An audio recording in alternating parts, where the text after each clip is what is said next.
السلام عليكم ورحمة الله وبركاته. اليوم في مطبخ نرجس جبت لكم طريقة عمل كريمة خفيفة تتعمل باللاميغانغ والفراولة. هنا عندنا في المقادير عندنا لاميغانغ، هذه صنع منزلي، راح تلقاو الوصفة رابط هذا الفيديو في صندوق الوصف. عندنا هنا كمية من الفراولة، نحتاج معها كمية من السكر العادي، وعندنا لهنا نصف لتر من الكريمة الطازجة السائلة خاصة بالحلويات. نستعمل معاه هنا ملعقة إلى ملعقتين تاع سكر جلاس. هنا نمر مباشرة لطريقة التحضير. هنا نجيبو الفراولة تاعنا نقطعوها بهذا الشكل،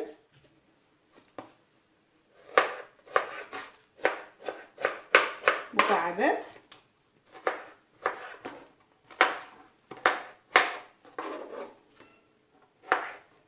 نقصوا هذه الكمية تاع الفراولة بهذا الشكل مكعبات، ونحطها في دون ان ريسيبيون.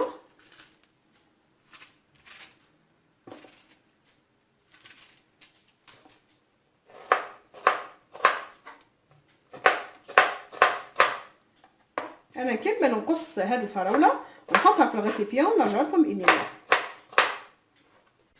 هنا بعد ما قطعت الفراوله انا ضفت لها لهنا ملعقتين كبار الى 3 ملاعق حسب كميه الفراوله. نحطوا لها سكر وخلطها جيدا. احنا نغطاها ونخليه الفراوله تتخلص من الكميه هذيك اللي فيها من لو جو تاعها يخرج من الفراوله. هذا من سر نجاح هذه الكريمه، لانه نعرفوا بلي الكريمه الطازجه ما تحبش الماء. نخليوها تخلص تسيب هذاك لو جو، نغطيوها ونخليوها جانبا حوالي مده نص ساعه ونرجعوا لها، ومن بعد نروحوا نشوفوا الخطوه المواليه باذن الله. لهنا نجيبوا ان ريسيبيون نفرغوا فيه الكميه تاعنا تاع الكريمه الطازجه، نحطوا لها 2 ملاعق اكل تاع سكر غلاس، نحطوا لها شويه تاع لافاني ونطلعوها ونرجعوا باذن الله.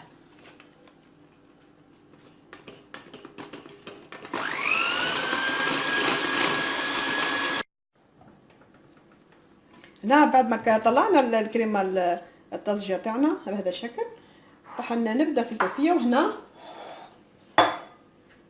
خليت الفراوله تاعي في السكر لمده نصف ساعه، راح نتخلصوا من هذاك الماء اللي ينزل منها بهذا الشكل. نتعصلوا هذا العصير، هذا ما نرميوهش، راح نتناولوه، والا راح نحطوه على النار ونخليوه يعقد ونزينوا فيه به الكيفيه فيما بعد. هنا عندنا الاختيار نحطوه على جنب.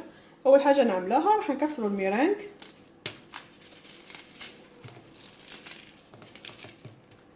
بهذا الشكل.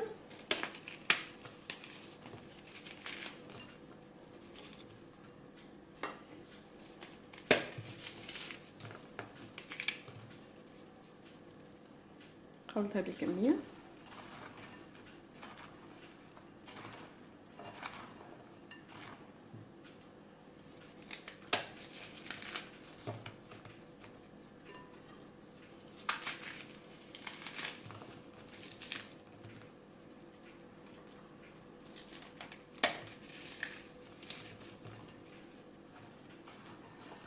نزيد نخلط بهذا الشكل.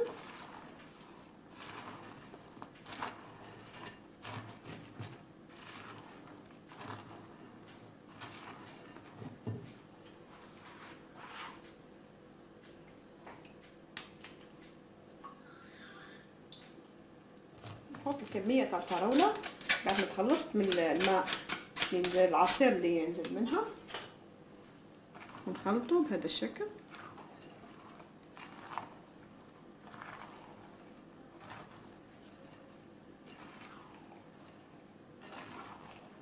تحلية خفيفة وبنينة، منها انكم تجربوها.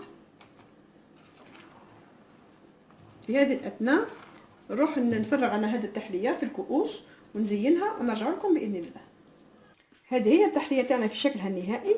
انا حطيت الكميه اللي عملتها في كؤوس فرديه بهذا الشكل، ومن بعد حكمت لاميغانغ اللي قعدت لي حطيتها في الوسط تاع الكؤوس، ومن بعد حكمت الجو هذاك اللي نزل لي من الفراوله، حطيت فيه كميه من لا بودر دو شونتيي وضربته وزدت له شويه نكهه الفراوله، النكهه اللي شريتها فيها ملون، جاتني بهذا الشكل الوردي يعطينا شكل جميل. وعملت هذه غوزاس زينتها وحطيت زينتها من فوق بالفراوله، تحصلت على هذه النتيجه.